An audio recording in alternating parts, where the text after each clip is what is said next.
Diqqat, Shahnoza Mirziyoyeva haqida yangi xabarlar tarqaldi. Assalomu alaykum hurmatli tomoshabin, kanalimizga xush kelibsiz. Yurtimizda va jahonda sodir bo'layotgan eng so'nggi va dolzarb xabarlardan doimo birinchilardan bo'lib xabardor bo'lib turishni xohlasangiz, kanalimizga hoziroq podpisatsiya tugmachalarini bosib, videolarimiz davomida bir dona like tugmachasini bosib qoldirishni unutmang.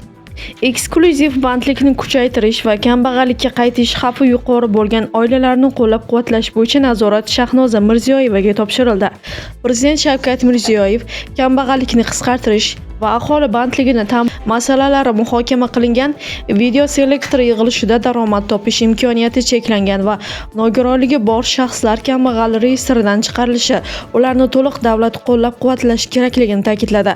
Yig'ilishda kelgusi yildan teng imkon eksklyuziv bandlik loyihasi yo'lga qo'yilishi aytildi. Unga ko'ra, nogironlikda bo'lgan 40 ming nafar shaxsni ish bilan ta'minlash, ularga bandlik jamg'armasi orqali 30 million so'mgacha foizsiz sudda ajratish rejalashtirilmoqda deyilgan xabarda.